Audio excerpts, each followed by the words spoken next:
Okay. Yeah. We're going to have to cool it now. We're actually going to start the program, everybody.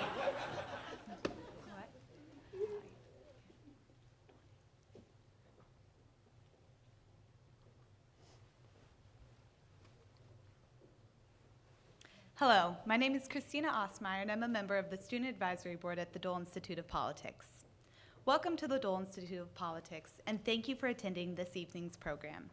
The Dole Student Advisory Board is composed of KU students committed to the work of the Dole Institute. We attend regular meetings, assist in events like this, and plan an SAB-sponsored program every semester. Members of the SAB receive great opportunities to network with our special guests. If you are a student and would like to join, please contact the Dole Institute. The Dole Institute has a program to view past programs. Visit our online video archive at www.doleinstitute.org. A video of tonight's presentation will be available on our website soon. Before we begin tonight, I'd like to remind you to please turn off your cell phones. After the interview, we will have some time for audience questions and answers. If you have a question, please raise your hand and a student helper with a microphone will come to you. Please ask just one brief question. Finally, if any time during the program you have difficulty hearing, please alert one of our staff members and student volunteers here in the hall and they can assist. And now, please welcome Associate Director of the Dole Institute, Barbara Ballard.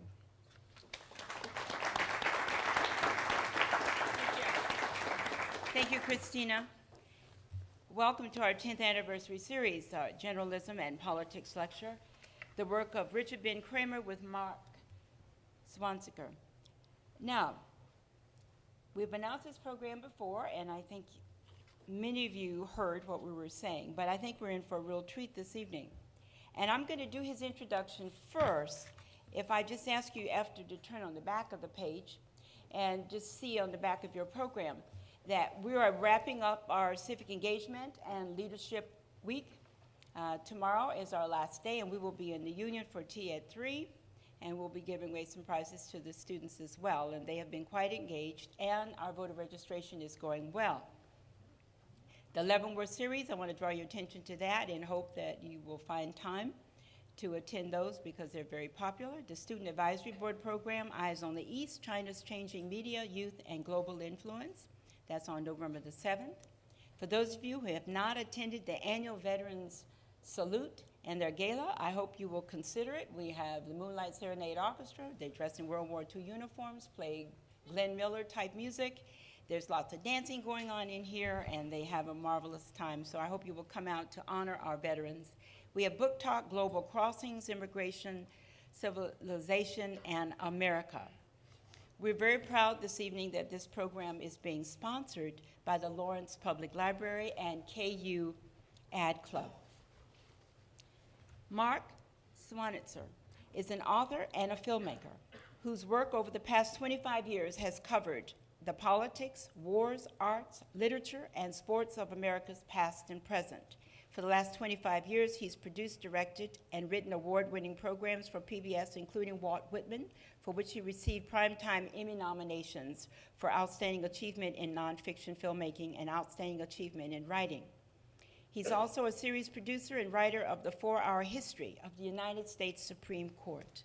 The series won the International Documentary Association's Award for Outstanding Limited Series, and the American Bar Association's Civil Gavel Award, and the Parents' Choice Gold Award.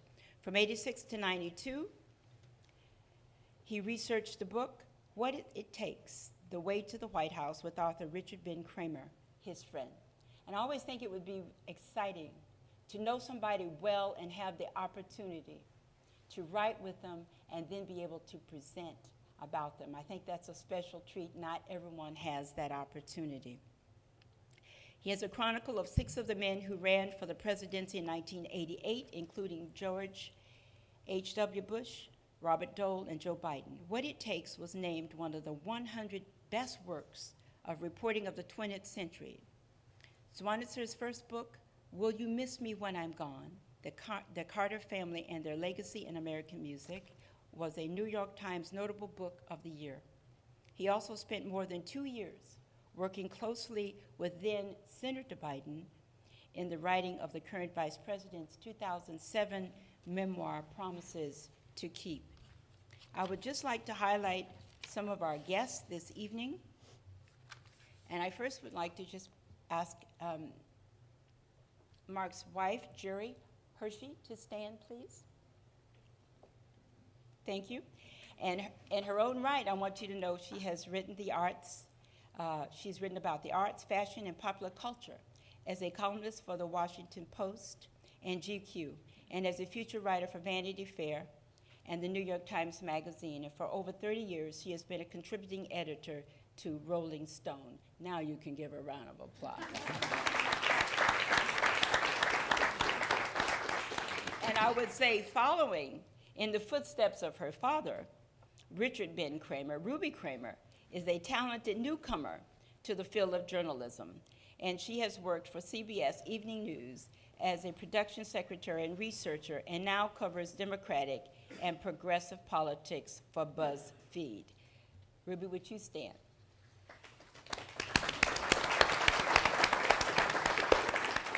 Now, the other thing I want to add before I close with Jerry Hershey is that she's the author of Nowhere to Run, the story of soul music, and we got to get out of this place, the true tough story of women in rock.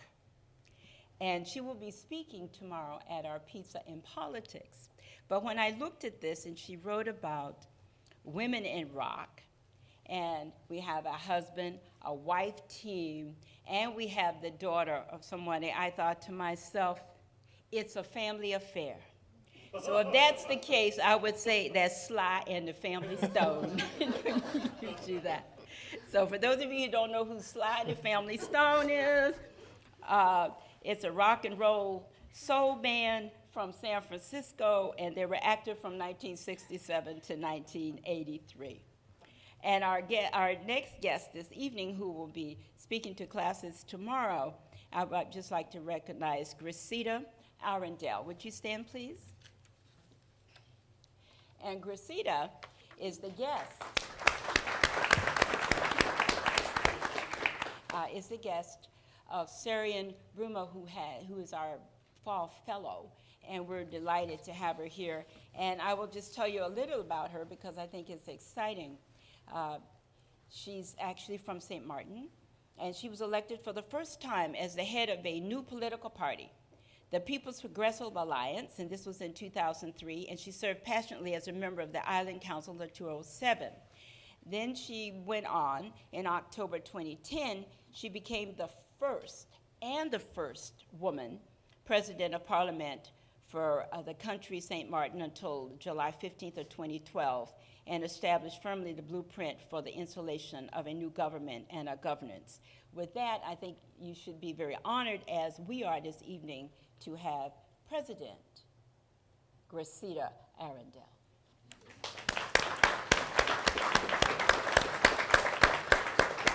With those introductions, I will tell you, enjoy this evening with Mark Zwonitzer, and realize that what you know about Ben Cramer will be a continuation. And when I ran into him this evening earlier, he said, well, you must be tired of just hearing me flap my lips. And I said, as long as something good coming out of it, it's okay with me. So I turned this program, give him a round of applause, and I turn it over to Bill Lacey, director.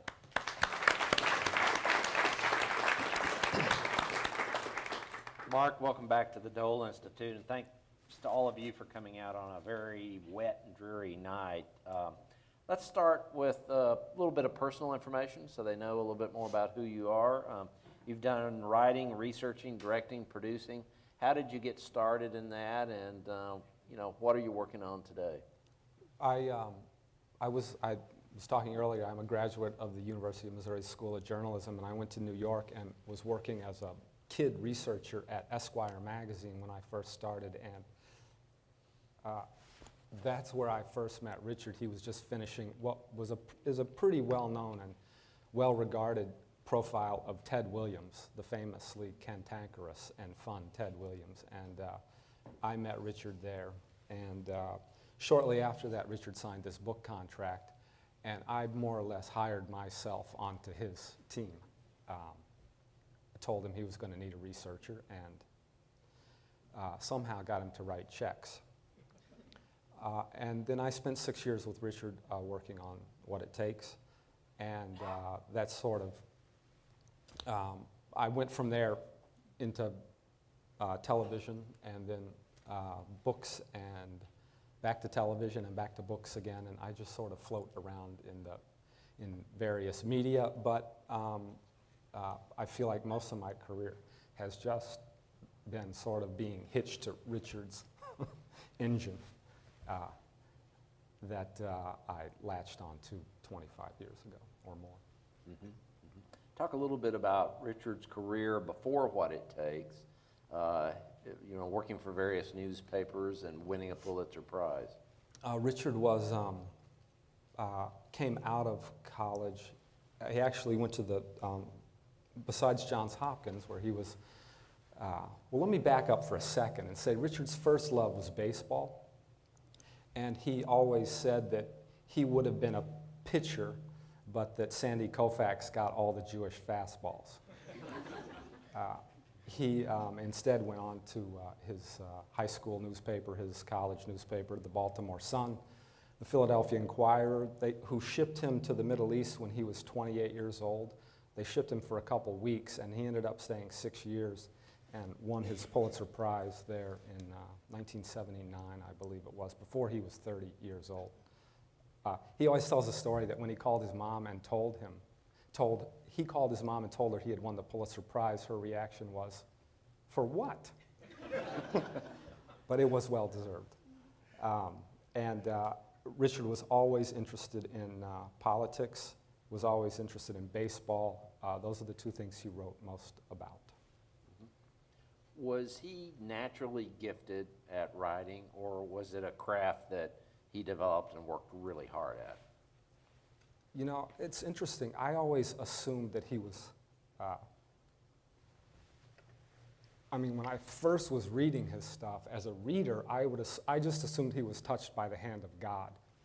It seemed to come so easily to him. And so I thought that's how it is. He's a natural. But he actually worked very hard at it and took it very seriously as a craft. And recently I went back and read some of his early newspaper work, and it was good, but you could see a real progression over the course of his career. So while he was quite gifted, there was a lot of hard work involved too. Not that he would ever let you know that. Yeah. How important was research in the work that he did? Well, he always said he couldn't write until he knew something. This is a 1,000-page book, and there are another 3,000 pages worth of information and facts and research left out. He never ever stopped, and he never started writing until he knew exactly what he was going to write. He never started writing until he had the voice of the character he was writing. He could talk Bob Dole, he could talk Joe Biden, he could talk Ted Williams. Sometimes, to my regret, Ted was a tough talker. And I remember one time him describing what we were doing and What It Takes. It's like a pointillist painting, where he's grabbing all these facts, all this information, all these stories, all these anecdotes, and each one is a little dot that you sort of put up on the canvas, and you stand back and you see what you have. And when he first said that to me 25 years ago, I thought, wow, that sounds great. It occurred to me thinking about this the other day, though, in fact, all those dots didn't go up on that canvas. We finished the research, and the dots were just laying like a giant pool of glitter in a box that said nothing and looked like nothing. And his skill was then taking those things and making a portrait that did make sense. The book is, the original version was, I think I decided, 1,047 pages long. This is a first edition copy. Richard was here 7 years ago, so I had the honor of getting him to sign it. By the way, we're selling the KU Libraries, the KU Bookstore is selling a vintage edition paperback of the book, which everybody could pick up tonight if you'd like to. Be a great gift. And it's something everybody should read who's interested in politics and interested in political character. Now, one of the things that I found fascinating about what Richard did with this book is he didn't really want to be confrontational. He wanted to tell a story. How did all that come about? Was that just his style? Well, he wanted to tell the story from behind the eyes of the candidates. What did it feel, almost like an avatar, what did it feel like if you were in their shoes? To put, this was a big roll of the dice in their lives and a big thing and a very dramatic thing. And, it wasn't that, confrontational wasn't the thing. The thing was, how's it feel? How were they changed? How do you make a reader feel with them? And I think he was pretty successful in that. Now, we hosted him, as I mentioned, 7 years ago. I think he really stunned us with a story about how he went around to all the hometowns and the schools and the school teachers. You guys visited the communities where the candidates were from and found out that no other reporters had been there. And what was he trying to accomplish? Was he just trying to get at the essence of who they were? Well, if you want a reader to care about these characters, you want to know who they are and where they came from and how they got to the point where they believe they should be president. And that's a lot of work and what we found that was remarkable is that not many people had the resources and the time to do that work. I mean, there are great reporters out there working all the time, but they're always trying to catch up for tomorrow's story. And so we had that time. And it wasn't just that, we got to all these people. Richard had a way of pulling stuff out of people, and he had a way of seeing and understanding. I mean, I'll tell you a brief, I hope it's a brief story. The first time we went to see Dick Gephardt's mother, Lorene Gephardt, Richard, we go into her living room in St. Louis, and Richard pulls out his notebooks, and those of you who have seen him do this, he's fumphering around and he can't find his pens and he can't get his notebook out and he's not sure what he wants to ask. And he couldn't find a pen, and then his pen wasn't working, and he puts the pen down and he says, "I don't know, Mrs. Gephardt, I'm just a mess." And she says to him, she turns and she says to him, she puts her hand on his arm and says, "Oh, you'll be fine." And then eventually he went on, and we finished the interview, and we walked out after many hours, and he said, "Did you see that moment?" I said, "Yeah, what's the big deal?" He said, "Well, that's why Dick is Dick." I said, "I don't think I get it." She put her arm on mine, and she looked right in my eyes, and she said, "You're going to be fine." And he got that every day. So to me, it was like no big deal, but Richard had a way of understanding, and again, like you see it behind their eyes. He got that every day. You're going to be fine. He also had a way of really getting into their heads. I mean, I know those of us who worked with Senator Dole, and when he was here 7 years ago, I think we had 5 people from the campaign at that event. We were just amazed at how he got Dole's dialogue down pat, all of his mannerisms, everything. I mean, you could read the Dole quotes from the book and say, "I've heard Senator Bob Dole say that dozens or hundreds of times." Yeah. Well, also, he loved these characters. He loved Dole, and he loved Biden, and he, God forbid he loved Dukakis. He loved them all, And he found them interesting and charming and fascinating, and big people. And it wasn't just that. So what it takes is 92. So we're now 20 years beyond the publication of this thing, and he's been through many books and many other things. But in fact, almost every conversation we had, he'd call me on the phone, and he was, in the last year, it was still Bob Dole. He'd call up, Richard, what's cooking? How's it looking? We talk a little while, and it's okay, you gotta go. I mean, to the end of his life, he loved these guys, and he got up, thinking about them every day for 6 years, and probably for a lot longer after. And he was not, he was unafraid to sort of, he was willing to fall for these people in a way that it's not always, was somewhat frowned upon in journalistic circles. Mm-hmm. But I think it was a method that worked. Was it the plan from the outset to write a book about the individuals, the candidates, their character, as opposed to writing the typical kind of horse race process book? Yeah, it was always, process was second, and what it felt like to put yourself on the line like this. And the book actually, I think what people don't realize is that the book started as, the idea was to follow the winner into the presidency for a year as well, and to be inside the White House for a year, when a new president really gets a hold of the office. And the book does continue. There's an epilogue that takes you through that first year of the Bush presidency, but it never, it wasn't as close, the reporting couldn't be as close. We weren't as close in that White House as he wanted to be. So it turned into more of a campaign book than a, how does a person become president book.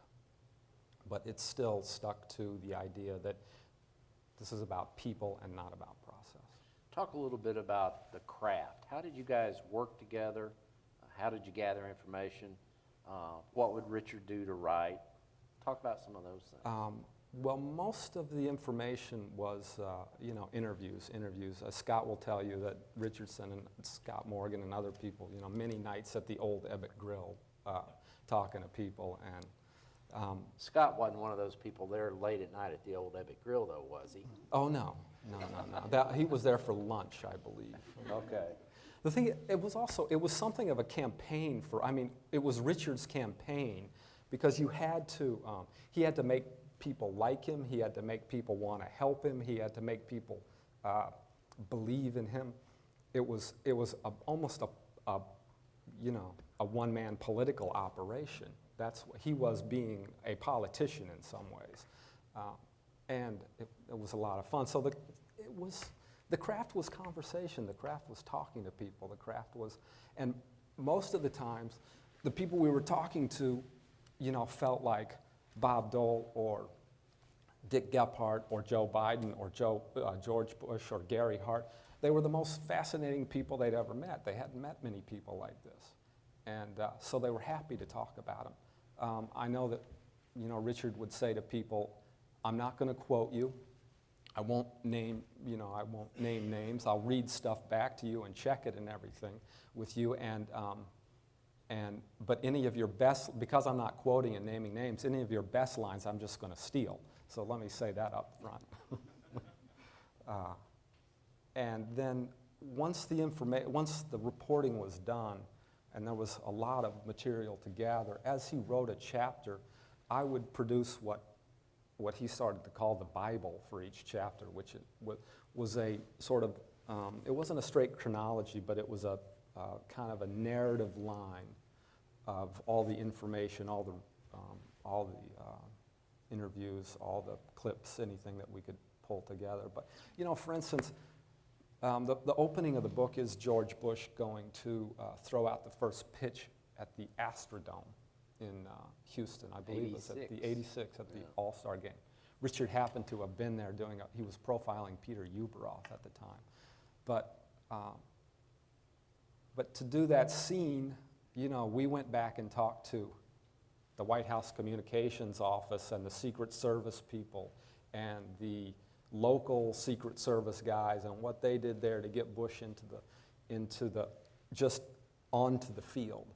And then because it was a baseball thing, we talked to everybody still alive who played on the Andover baseball team and the Yale baseball team with George Bush. Everyone? Well, everyone we could get. And Okay. I mean, I'm remembering talking to at least a dozen baseball players from Andover and Yale, tracking them down. And I remember talking to more than a dozen of the men who served in Senator Dole's platoon in Italy during World War II. So there's a lot of people. A lot of people helped, and a lot of people. And I was asking Scott today, and I've asked other people, like, why'd you want to help us? It's a curious thing. But Richard was fun to be around. Yeah. And what you talked a little bit about the Bible. Speak to that in a little bit more depth. What was your task in writing that? What was the purpose of that? Well, it was just to give him a starting point for. I mean, there were. I can't remember how many. We figured this up one time. There were like 1,200 people we interviewed. Some of them 10 and 15 and 20 times. So there was a huge, enormous stack of material. And to just break it down into specific incidents in their lives, specific years, specific time periods, specific times in the campaign was that was a monster task that no writer could have the time to do. So I was doing that. It taught me the art of narrative just by doing that. It was really the story. The Bible was the story. Okay.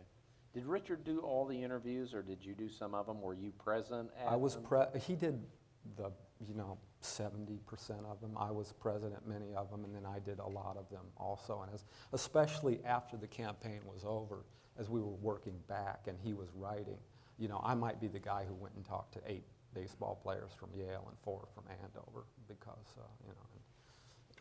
he was stuck in the room typing. So you were involved in not only doing interviews, but also then kind of compiling what all was coming out of there. Yeah. But I mean, I don't want to it's funny, Richard sort of acted as if I was a partner in this book at times. I think that owed nothing to my ability or talent and everything to his sort of A, generosity, and B, he didn't want to be alone in this. This was too hard to do it by himself. So so he, we were. We weren't partners in this thing. This was his thing, but I was there to make sure it got out the door. I will say, by the way, though, over the course of the years then, he was my boss. We collaborated together, and in later things, I was his boss, too. And he's just an ungovernable employee. I'm sure you were a perfect employee, though, right, Mark? Oh, God. Yeah. Well, I showed up most days. Okay. Do you have a story or two that from the research, the writing, your interaction with Richard that really kind of speaks to the importance of that book to him? Well, I mean, the fact that we did many, many things together after that, but it was always, the phone calls were always the Bob Dole voice.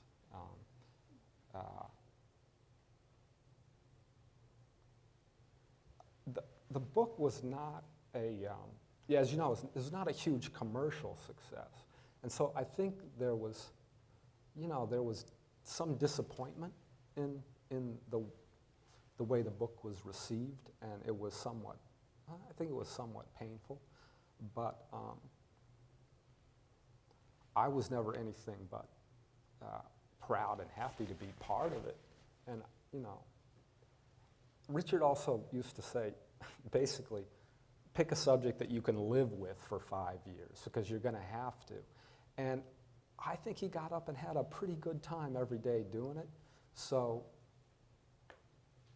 I mean, it was the adventure of, it was probably the best adventure of my life.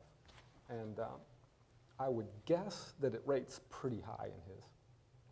Yeah. As you mentioned, the book didn't sell great, didn't make a bestseller list. I was, in my research, actually, my researcher, Eric, found who is now a very famous East Coast columnist, I won't be more specific than that, who just trashed the book in Washington Monthly. I bet you know who I'm talking about. I have vague memories. Yes. And, but it's one of the most revered books that has ever been written about politics, and it made the list of the 100 most important pieces of journalism in the last century. How did that come about? How did it go from kind of a slow intro into being, hey, this book is really important and it's very significant? Well, I think that even at the time it was recognized, you know, when it first came out, it was recognized in certain circles as a big thing, as what it is and what it deserves to be.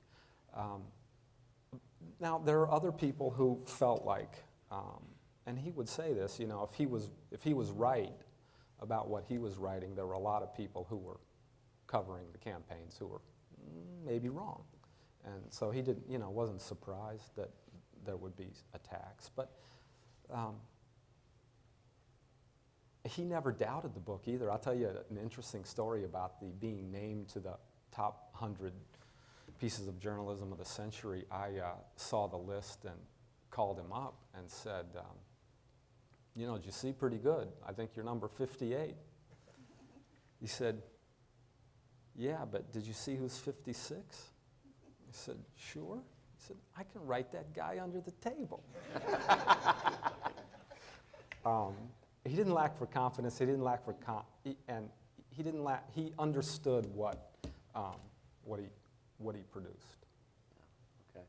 One of the questions I'm curious about, and I actually had lost track of this, and as you know, he interviewed me multiple times for the book, and that campaign ended poorly, and so you take a real strong personal interest in what the book says when it comes out, and we're sitting there, we had to wait 4 years for that. Why did it take so long? Whereas, like, you see a lot of books on campaigns that come out the year after the campaign. You guys took 4 more years to get that book out. Was it really 4? It was 90. Well, it was published in 92. Yeah, June of right? 92, So. that's right. Well, okay. I don't mean to be defensive about it. I don't want you to be. Now, well, the idea was always that because it was going to follow into the first year of the presidency, that it would be 91. Okay. So gotcha. let's say he's not so far off. Right. But it was a hard thing to do. 6 lives, weaving in and out of the campaign. And it also, you know, the story was much more dramatic than we had sort of expected walking in. I mean, part of the,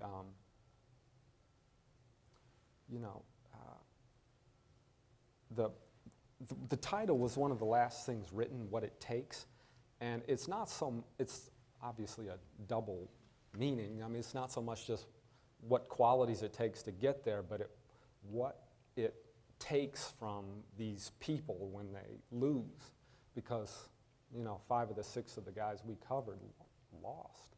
I remember talking to Biden one time, and he said, you know, I got in, and Jill and I were having this discussion, and I said, you know, like, well, how bad could it be when we were thinking about running? I mean, say I come in 3rd or something, I'm set up pretty good for the next time, and, you know, what's the downside?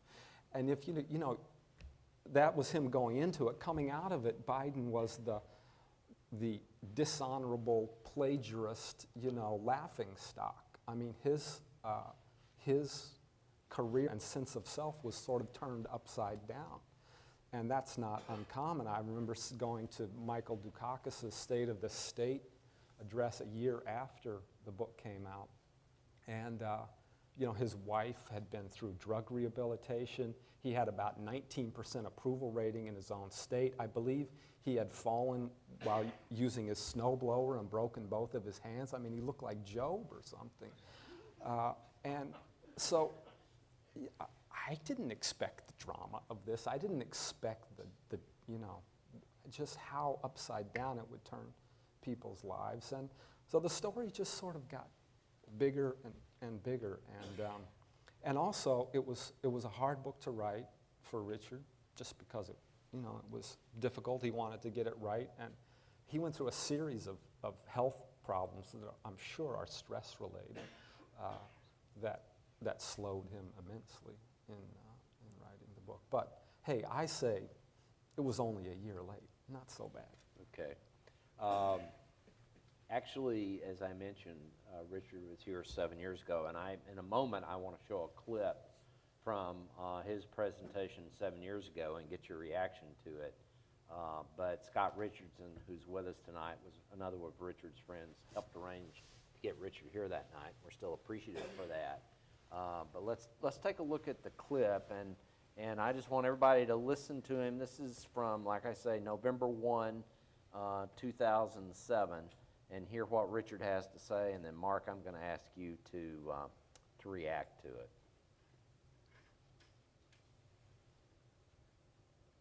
What we see of these guys is they're this little guy in a suit on TV. My screen is about yay big. So the guy is more or less like this. And he's saying stuff that somebody else wrote for him. And he isn't saying it particularly well. I mean, they're not actors. And no wonder he looks like an idiot. No, you know, no wonder we revile them. This is supplemented by no actual knowledge of how it is that the person got to the point where they actually thought they could be president. Let me tell you something about these guys. When you get up close to these guys, and I'm talking about Republicans and Democrats, everybody who gets to the point where they are a credible candidate for president, they are big, imposing, charming, intelligent winners. Every one of these guys, if you knew them, if you happened to be living next to them or something, you'd be telling all your friends, you got to meet this guy. This guy is fantastic. They have been winners every step of their lives. They have been, I'll tell you, it's no fun being their brother or sister. They suck up every bit of sunshine in the house. You know, we wonder why they all seem to have an idiot brother somewhere. You know, remember Reagan's idiot brother and Carter's idiot brother? Bush, I think, you know, maybe Neil qualifies.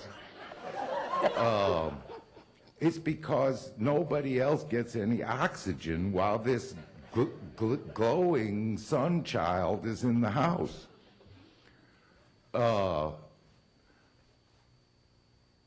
Anyway, they are formidable people, and they are, you know, any one of them could walk into this room. I imagine there's a couple Republicans in this room, but I guarantee you, if one of these Democrats that I know came in here, he could, you know, you'd be saying that guy's a heck of a guy, you know.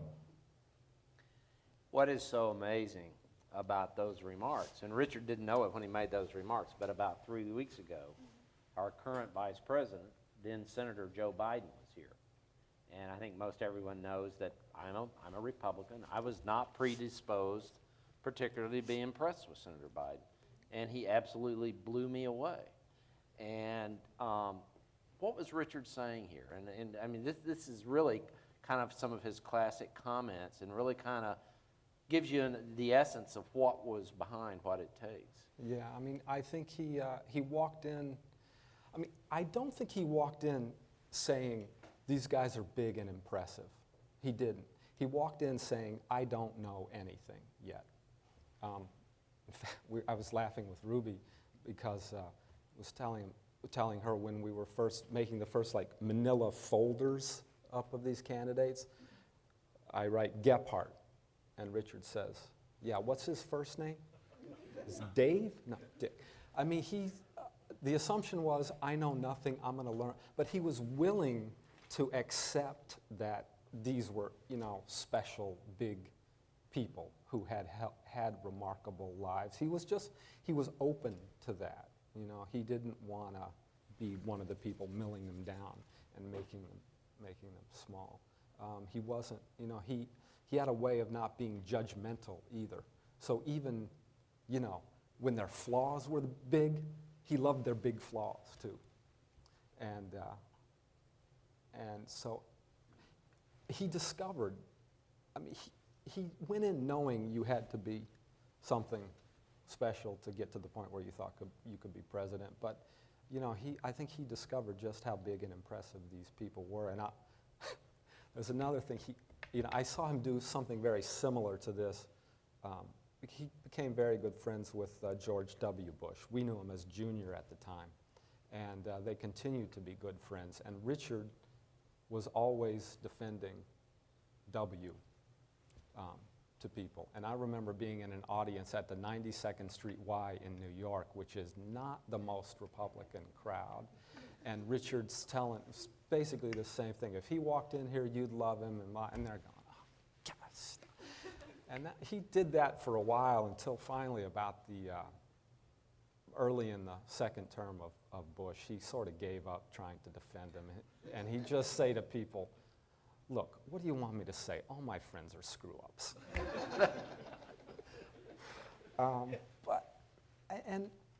And they were not, when we first met George W. Bush, we walk in and he takes one look at us and says, y'all don't look like young Republicans to me. What are you, a couple of New York poets? Which was not so far from wrong. But he helped. Man, did he help.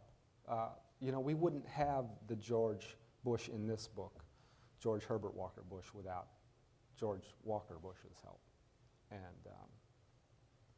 Richard was not shy about giving people he liked people. He liked everybody. He was probably more impressed with most people than he should have been. Well, I know Senator Dole was very fond of the book. Then Senator Biden, when he was here, actually referenced the book in his remarks as being, essentially, as I recall it, essentially saying the most important book ever written about presidential character. And yet, Richard didn't really spare any of these 6 individuals any criticism. He illuminated their flaws, but he tried to tell it all as, as one story. How can politicians who have their flaws illuminated, how can they like that book so much and like the way he treated them so much? I can't speak to that in every instance. I will say that I do know more about Biden because I did spend many hours with him. And we would occasionally talk about the book. And what he said was, it was the only thing I've read about myself where I actually learned something I didn't know about myself. I think he sort of appreciated being, some of the,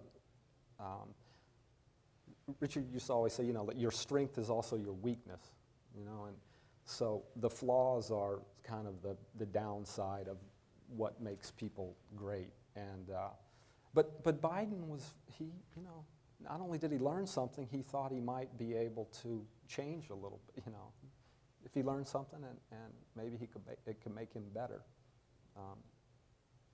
So I always found that a remarkable. That's probably anything that anyone's ever said to me about the book of all. I'd say the Biden quote was kind of the one that is one of the most important to me. And he actually also told me that he had a conversation with Senator Dole about the book once. Dole said, well, to Biden, I didn't like everything you wrote, but he got it right. And I think they appreciated that he worked hard to make sure it was not just correct in terms of having all the facts right, but in tone and in generosity toward them. And it was also, I think could be pretty funny too. So I think they must have appreciated some of that. Yeah. Now, I remember him saying, I actually went back, I cheated. By the way, anybody who's interested in seeing the full-length version of Richard's appearance here 7 years ago, it is available on our video program library on our website. It really is quite remarkable. I was telling Mark, he only talks for about 35 minutes, but he answers questions for like 45 or 50 minutes. And one of the things, though, that I recall he said is that you sent out the sections of the book about each candidate. And I remember getting sections, the Dole sections, and being asked to review them. And I think he said, don't be my editor, just fact check this and let me know. Right. How did you guys decide to go about that? Well, that was another way of like having it, making sure it was correct, not just in terms of facts, but in terms of tone and everything else. And there were big chunks we would read to people over the phone and chunks we sent to people. And the candidates read and got everything to read. And the deal was, it's not that you're going to, as Richard said, be my editor and change things, but if you say we've got something wrong, help us get it right and help us make it better. And that was the purpose of sending that. Did you get cooperation on that from the campaigns and the candidates? Yeah. Okay. We did. How has Richard's writing influenced young political journalists? Young political journalists know the book and talk about the book. And, I've heard them speak of the book as if it's some sort of Bible. But I don't see a lot of evidence of what it takes type practitioners working out there right now. Now maybe there are, and I'm missing them, but I don't see very. Do you very see much anybody of that you can mention tonight? Well, I don't want to slight anybody because I know there are people out there doing it. And the one person I will say that I've always thought was doing great work in the political reporting world is David Marinus. And he was doing it in the 80s, and he's still doing it today. And his work continues to be really impressive and generous about the people in politics and smart. And he's hardworking. And to be honest, I'm not reading the political stuff like I used to. It's easier to be in history these days. Yes, yes. I've got, we're going to open it up to your questions in just a moment, but I do have one final question I want to ask, and that is that, he wrote about big baseball figures. He wrote about big political leaders. I know he spent several years at the end of his life working on a book about Alex Rodriguez. How could he move so seamlessly from one world to the other, writing about two topics that seem so incredibly opposite? Well, those were sort of he loved both politics and baseball, and so he liked being in those worlds. He enjoyed being in those worlds, and that was fun for him. And one of the reasons I think he moved pretty seamlessly is not, the final product might make it seem seamless, but every time he moved on to a new story, it was the same, what's that Gephardt guy's first name thing. It was the assumption that I am starting from zero and I know nothing and building from there. And so I think that it was easy for him to move back and forth between those two particular worlds, though, because he was engaged by them. And, it was pretty much politics, baseball, crab cakes. He loved living in Baltimore. I saw that somewhere, too. So He loved Baltimore. He loved Chestertown, where he lived, the Eastern Shore of Maryland. He was a big fan of that that place. Yep. All right, let's open it up to your questions. If you have a question, please raise your hand. One of our students will bring a microphone by, and we'll get as many of these in as we possibly can. In hearing you speak, I'm just curious about what your colleague would have thought about the flaws of the candidates, and if your colleague and you yourself believe in redemption, if you could redeem yourself from your flaws and overcome them. Well, you know, I'll speak for myself first, and then I'll tell a little story about him that I think might answer that. I mean,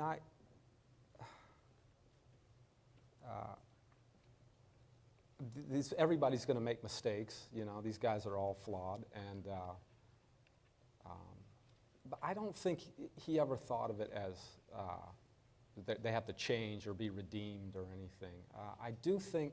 Well, let me tell you a story about Richard that I heard recently from a friend. And I say this because Richard was the least judgmental person I ever met. It's like, you have flaws and you make mistakes because that's what we're supposed to do. And especially if you're trying for something really big, you're going to make big mistakes. So a friend of his went to visit, and Richard had this very nice old 1965 Mustang, which was a convertible. And when the friend, Michael Pakenham, goes to visit, he finds that a goat has eaten the top of the car, the rag-top car, right? Pakenham says, "What, did you shoot the goat? I mean, you must have been, you know, what did you do?" He said, "How could I be mad at a goat? That's what the goat does. A goat must be a goat." And, you know, how can he be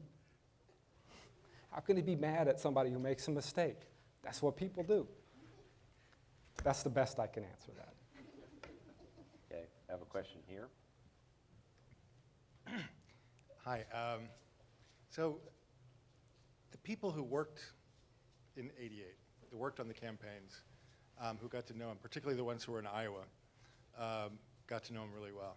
He was like a friend to even the lowest people on the totem pole. And I found out afterward, when the book came out, when we were all working on the same campaign together, that everybody thought that from all of the campaigns. And so there was a big fight that's been going on for a long time. And I'm going to make it a little easier because I know where we are.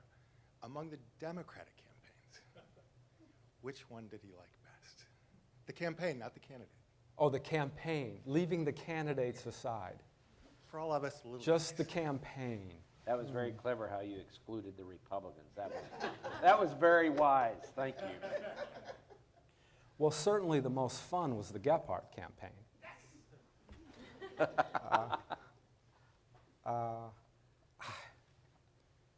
They were all great. But you guys were particularly fun in Iowa, the Gephardts. And everybody sort of reflects their candidate a little bit, you know. And Dick was a nice, easy guy to be around.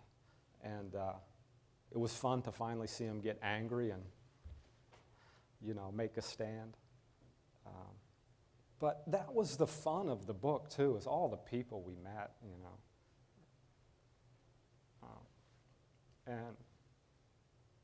You know, people we're still friends with to this day, still stay in touch with.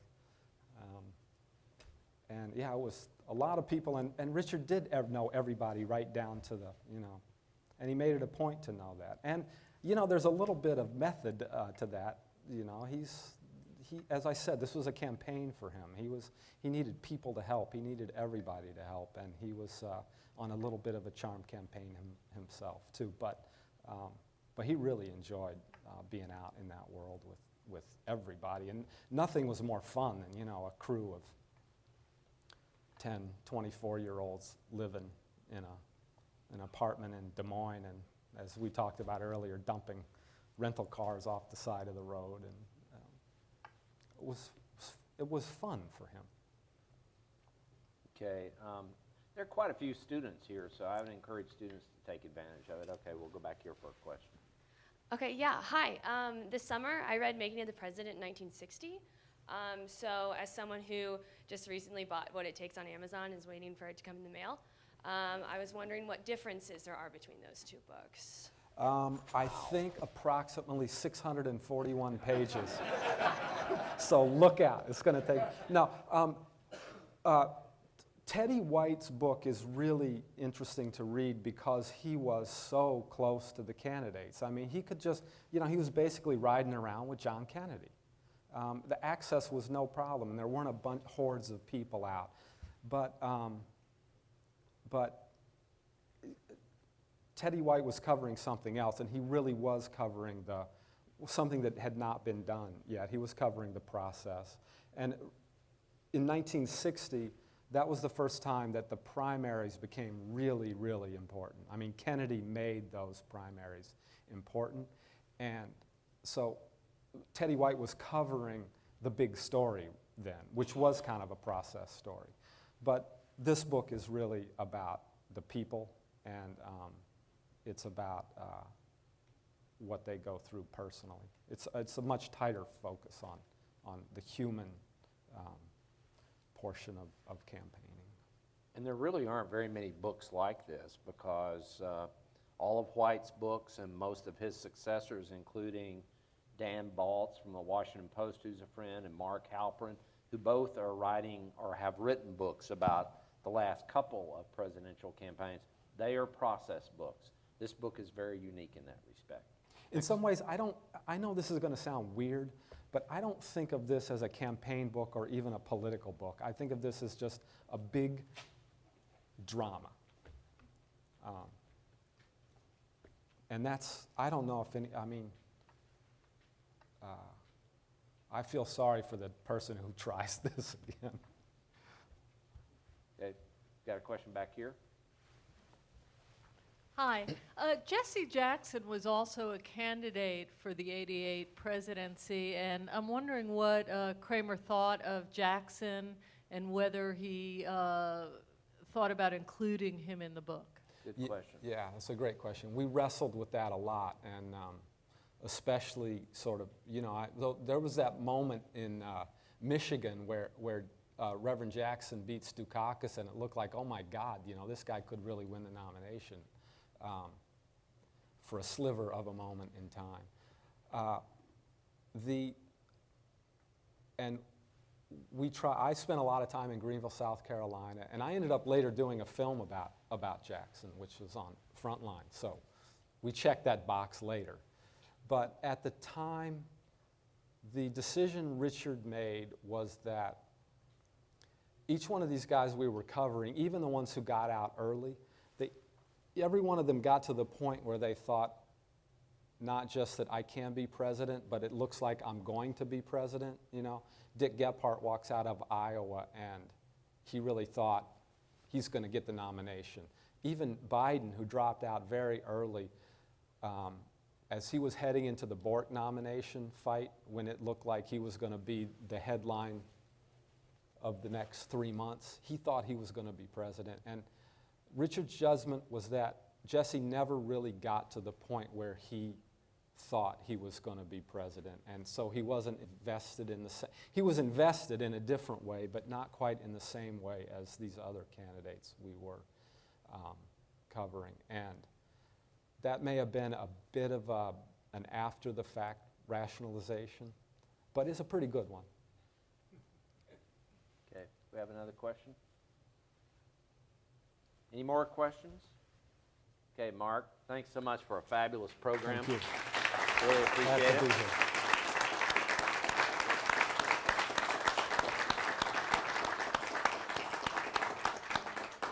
Thank you all for coming out, and don't forget about Jerry's Pizza and Politics tomorrow, especially if you're a student.